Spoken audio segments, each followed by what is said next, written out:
Hey guys, this is Mark with First Defense. Today we're going to be going over how to properly mount your red dot to your pistol.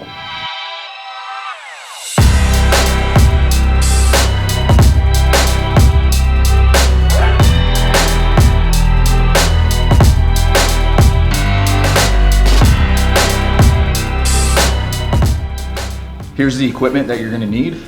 You're going to need a slide that's been cut for your specific optic. Next, we're going to need your optic. After that, we're going to need your mounting screws. We're going to need Loctite, torque wrench, an oil-based paint pen,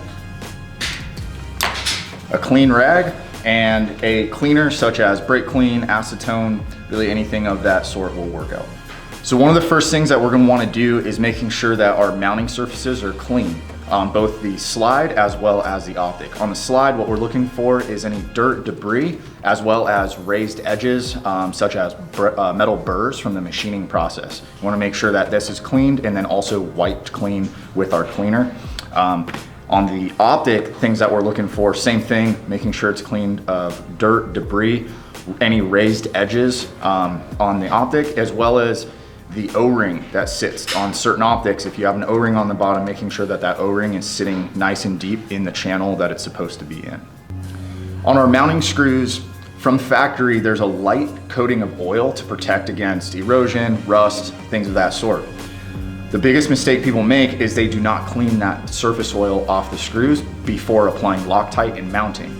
This is going to result in your screws backing out because the Loctite is not able to adhere to the actual screw because you have a barrier, a film of oil. So what we want to do is take our cleaner, we're going to spray down our screws, wipe them down, make sure we get all that oil off, and let them fully dry. Now that both of our surface areas are clean on the slide as well as the optic, we're going to install the battery. We're going to go ahead and set the optic onto the slide, making sure that it's sitting inside of its machine notch. One thing you want to make sure is that it's sitting all the way flush, and you shouldn't be able to see any light between the optic and the slide. For our Loctite, we're going to have two options that are going to be recommended. Our first one is the Loctite brand. The model's 242. That's going to be your blue Loctite. And then we also have VC3 Vibrotite. I personally prefer the blue Loctite simply because it can be found at any local hardware store as well as auto parts store, whereas the VC3 is a little bit harder to get your hands on. Both work, in my opinion, exactly the same. So on the blue Loctite for application, we're going to go ahead and apply it to our clean screw. It is recommended you can go ahead and mount the screw, tighten it, but it does call for a 24-hour cure time before you go ahead and want to shoot the gun. When applying the Loctite, make sure that you have a good even coating around the entire thread on the screws. All right, now that our screws are Loctited, we're going to go ahead and install those into the optic.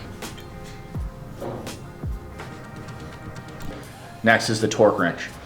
Is it necessary to have a torque wrench to tighten your optic? Yes, 100%. It's not that we're worried you can't get the screws tight enough. It's actually exact opposite. It's that we're worried you're going to get them too tight. What happens when you over tighten these tiny screws? So you tighten the screw, let's say you crank it, you go past the torque spec. When that Loctite hardens and bonds, now when you go to loosen that screw, it's no longer say 12 inch-pounds of torque to loosen that screw because it's now bonded and hardened with the Loctite. So now it may be double or triple that amount of strength to get the screw off. That can also cause the heads of the screws to snap off or your Allen wrench to strip out. So absolutely invest in a good torque wrench. The one I use is a Fix-It stick. For torque value, Trijicon recommends 10 to 15 inch-pounds of torque. I go right in the middle at 12 inch-pounds. This also depends on the screw that you're using. We recommend a Torx head screw versus the Allen head screw. The Allen head screw is much smaller, so I recommend 10 inch-pounds when it goes to the smaller Allen head screw. But if you're running a Torx head screw, we recommend the 12 inch-pounds torque wrench. So we're going to go ahead and torque our screws.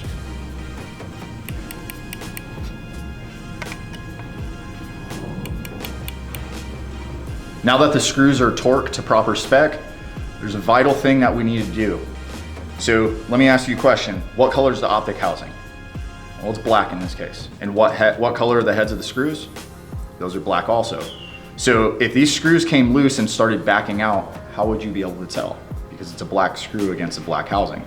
So what we can do is use a oil-based paint pen. I prefer the color white or yellow simply because it's more vibrant. So in a lower lighting condition, you can still see it. Versus a red or blue paint pen, it's gonna really blend in with the black housing. So in a lower lighting condition, it's gonna be very hard for you to see that. If you do not witness mark your screws and that screw were to back out, you're really not gonna know until it's too late. How do you know when it's too late? When that optic flies off your gun and hits you square in the forehead. Now that we have paint on the optic housing as well as on the head of the screw, we now have our lines connecting like this. So if that screw were to back out, you would notice that the lines were mismatched. That's gonna be easy to catch because it's right there in front of your face while you're doing a press check. That's also something that we're checking as well as around in the chamber. We're also checking to make sure those screws have not backed out. All right guys, that's it. You have now successfully mounted your red dot to your pistol and we're ready to go. Please let me know if this video was helpful. Don't forget to like and subscribe to the channel. Thank you.